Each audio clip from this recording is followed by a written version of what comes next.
Hi everyone, welcome back our channel banking zombies. तो मेरे पास कुछ कमेंट्स आए थे कि आपकी क्वांट में क्या स्ट्रेटेजी रहती है एंड हम अपनी स्पीड को उसमें कैसे बूस्ट कर सकते हैं। तो चलिए आइए मैं आपको अपनी स्ट्रेटेजी बताती हूँ एंड कैसे अपनी स्पीड को आप बूस्ट कर सकते हैं वो भी मैं आपको बताने जा रही हूँ। तो क्वांट्स जो होता है वो है कि सबसे पहले बिगनर्स अपनी स्पीड को बढ़ाएं और क्या अपनी स्ट्रेटजी बनाएं, और दूसरा के जो रिपीटर्स हैं उनके लिए क्या स्ट्रेटजी रहेगी। ठीक है, सबसे पहले मैं बिगनर्स के लिए यदि बताती हूँ कि आपको क्या करना है। तो आपको टेबल, स्क्वायर, क्यूब्स, उसके बाद परसेंटेज जो फ्रैक्शंस होती है हमारी वो, और उसके बाद एक और क्या होता है प्लस माइनस। ठीक है, सो प्लस माइनस देखिए, प्लस हम सब बहुत इजीली कर लेते हैं, माइनस जहाँ पर होता है ना कहीं हम वहाँ थोड़े बहुत अटक जाते हैं। जब माइनस में मतलब कि हमें बड़े बड़े नंबर्स को जब माइनस करना होता है, तो आप जब प्रैक्टिस कर रहे हो ना, तो आप मेन फोकस करना कि आप कहीं ना कहीं माइनस वाले सेक्शन पे भी अपनी अच्छी कमांड बनाना। क्योंकि मैं अपना ये पर्सनल बता रही हूँ कि मेरा जो माइनस वाला सेक्शन है वो थोड़ा सा वीक था, तो मैं हमेशा उसमें अटक ही जाती थी, इसलिए मैंने अपने सेक्शन पे भी अच्छी कमांड बनाने की कोशिश की है। सो आप ये 4-5 चीज़ें अपनी अच्छी कर लीजिए। उसके बाद जब आपको लगता है कि हाँ हमने ये कंप्लीट कर लिया, आप क्वेश्चन बनाना स्टार्ट करेंगे ना, सबसे पहला आपका ये फोकस होना चाहिए कि मेरे क्वेश्चन बनाने के बाद उसमें एरर नहीं निकलनी चाहिए, मतलब वो गलत नहीं होना चाहिए। एक्यूरेसी आपकी 100% होनी चाहिए। आप चाहे कम बनाएं बट एक्यूरेट बनाएं बिल्कुल। सबसे पहला रूल हमारा यही होता है एक्यूरेसी का। जब आपकी एक्यूरेसी अच्छी आने लग जाए कि हाँ आप बिल्कुल जो क्वेश्चन बना रहे हैं वो करेक्ट है, और वो कॉन्फिडेंस आना चाहिए आपके अंदर कि आपने किसी क्वेश्चन को अटेम्प्ट किया है, और यदि उसमें ऑप्शन में नन ऑफ द अबव आ रहा है, और वो ऑप्शन आने पर आप यदि उसको क्लिक कर रहे हैं, वो ऑप्शन क्लिक करने से पहले आप उस क्वेश्चन को एक बार और ट्राई नहीं कर रहे हैं, यदि ये कॉन्फिडेंस आपके अंदर है, देन आपकी एक्यूरेसी को आपको हो गया है कि हाँ मेरी एक्यूरेसी है और मैंने इसको सही बनाया है। क्योंकि अधिकतर होता है ना कि हम कोई सा क्वेश्चन अटेम्प्ट कर रहे हैं, और यदि हमारे जैसे कि 5 उसमें ऑप्शन दिए, उसमें से यदि हमारे नन ऑफ द अबव आ रहा है, तो हमारे माइंड में ये होता है कि शायद मैंने कहीं गलती कर दी है, और हम फिर से एक बार ट्राई करते हैं। तो वो आपके नहीं होने चाहिए आपके साथ। स्पीड मैथ्स में आप यही फोकस करना मेन। ठीक है, कि आपकी एक्यूरेसी बहुत अच्छी होनी चाहिए। एंड फिर जब आपकी एक्यूरेसी आ जाती है ना, तब आप स्पीड पर फोकस कीजिए। स्पीड पर कैसे फोकस करना है, आपने 10 से 20 क्वेश्चन उठा लिए और टाइम सेट कर लिया कि मुझे 30 सेकंड में बनाना है इसको, तो वैसे आप 10 क्वेश्चन के लिए 30 सेकंड को आप सेट कर लीजिए, 30 सेकंड के अकॉर्डिंग आप टाइम सेट कर लीजिए, और फिर उसको बनाना शुरू करिए। धीरे धीरे धीरे धीरे जब आप ऐसे करते रहेंगे, तब आपकी स्पीड धीरे धीरे आराम से बूस्ट होने लग जाएगी, बिल्कुल धीरे धीरे बढ़ जाएगी।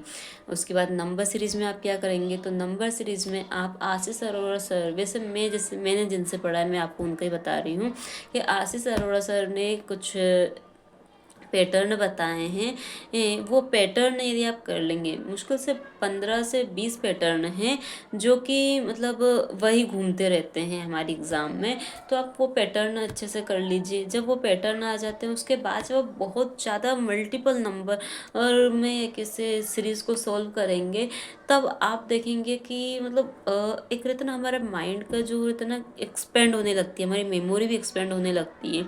तो हमारी मेमोरी जब एक्सपेंड होने लगती है ना, तब हम कहीं ना कहीं कैसा भी वो हमें कैसे पैटर्न दे दे, हम उसको सॉल्व करने लग जाते हैं। तो यही है कि आप नंबर सीरीज में इस पर फोकस कीजिए। एंड थर्ड हमारा क्वाड्रेटिक इक्वेशन, जो क्वाड्रेटिक इक्वेशन है हमारी, वो भी आप पहले टीचर से उसको एक बार समझ लीजिएगा। उसके बाद क्वाड्रेटिक इक्वेशन में सिर्फ यही है, जब आपने उसको समझ लिया, एक दो क्लास उसकी आपने ले ली, उसके बाद सिर्फ आप उसमें प्रैक्टिस करिए, जितना हो प्रैक्टिस करिए आप। यदि आप daily practice speed maths section के अलग से नहीं कर पा रहे हैं, तो सच में बोल रही हूँ बेस्ट ऑप्शन है आप डेली मॉक लगाइए।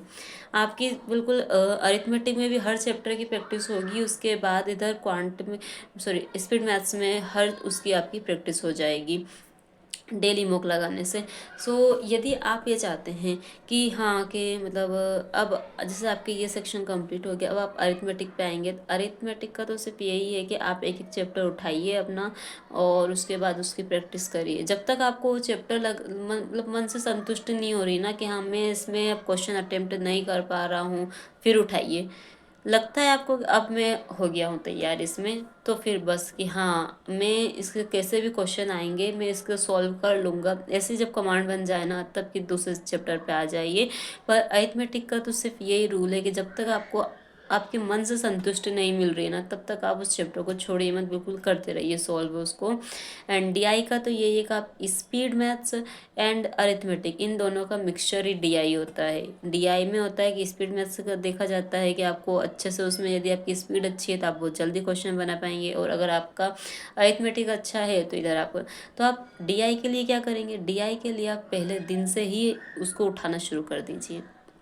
ये मत सोचिए भाई कि ये दोनों अच्छे हो जाएंगे तब डीआई उठाऊंगा, नहीं। यदि आपने परसेंटेज का पहला चैप्टर जो उठाया है, वैसे तो 60 से 70% डीआई परसेंटेज के चैप्टर से ही बनती है, आप देखना उसमें यदि डेटा दिया हुआ है तो परसेंटेज में ही दिया हुआ रहता है। तो बिल्कुल 60-70%, बाकी मेंस लेवल पे फिर भी अगर बाकी चैप्टर्स हमारे ऐड हो जाते हैं उनसे डीआई बनती है। अब तो हालांकि प्री में भी ये दूसरे चैप्टर से डीआई बन जाती है, बनती भी है वैसे। बट ये है कि 60 से 70% डीआई तुम्हारी परसेंटेज से रहती है, और जब आप अरिथमेटिक भी उठाएंगे तो आपका पहला चैप्टर वही होगा। तो अब आप चाहते हैं यदि हम डेली कहाँ से प्रैक्टिस करें इन सारे क्वेश्चन की, तो आप डेली सेक्शनल बुक लगाइए। यदि आप बिगनर है तो आप डेली एक सेक्शनल बुक प्री का ज़रूर लगाइए। और जब आपको लगता है कि हाँ मेरा सेक्शनल बुक में काफ़ी अच्छे नंबर आने लग गए, तो आप मेंस का सेक्शनल बुक उठाइए और फिर उसको सोल्व करना स्टार्ट कर दीजिए। धीरे धीरे धीरे धीरे आपके देखना कि ये जो स्पीड है वो भी अच्छी होती जाएगी, और आपको एक कॉन्फिडेंस भी आता जाएगा कि हाँ मैं इसमें कर पा रहा हूँ या कर पा रही हूँ। अब रिपीटर्स के लिए क्या है, रिपीटर्स के लिए भी सेम यही होता है, बट रिपीटर्स का क्या होता है कि प्री लेवल की उनकी प्रिपरेशन हो जाती है। मेंस जैसे कि मेरे जैसे बच्चे जिनका मेंस नहीं निकल पा रहा है, तो मैं तो सिर्फ जो मैं अभी फॉलो कर रही हूँ मैं आपको भी वही बताऊंगी कि आप सेक्शनल मॉक उठाइए और सेक्शनल मॉक सॉल्व करिए। जो मैंने गलती करी वो आप मत करिए। मैंने क्या गलती करी कि मैंने सेक्शनल मॉक कभी नहीं उठाए पहले, और सीधा क्या रहता था कि सिर्फ थोड़े बहुत क्वेश्चन सॉल्व कर लिए और एग्ज़ाम में जाके बैठ गए। नहीं, जितना हो क्वेश्चंस की आप प्रैक्टिस कीजिए, तो आप सेक्शनल मॉक उठाइए और सेक्शनल मॉक को सोल्व करिए। डेली जब आप 40 क्वेश्चन करेंगे ना तब आपको लगेगा हाँ मतलब कि आप क्वांट में कुछ कर रहे हैं। अलग से पढ़ना वो सब ठीक है कि आप अरिथमेटिक के क्वेश्चन पढ़ रहे हैं, सब कुछ पढ़ रहे हैं, बट जब सेक्शनल बुक उठा दे तो उसमें हमारी डीआई का भी रिवीजन हो जाता है। उसमें थोड़े बहुत एक दो क्वेश्चन हमारे वैसे तो पीओ लेवल के उसमें इतने ज़्यादा वन लाइनर नहीं आते हैं, पर फिर भी एक दो तीन क्वेश्चन तो कहीं से कैसे भी वन लाइनर के देखने को मिल ही जाते हैं। या फिर रॉन्ग नंबर सीरीज़, हमारी मिसिंग नंबर सीरीज़, यदि आप मेंस लेवल में किसी अगर wrong number missing number series कर लेते हैं तो प्री का तो फिर आप एक से ईजिली उसके कॉन्सेप्ट समझने लग ही जाएंगे।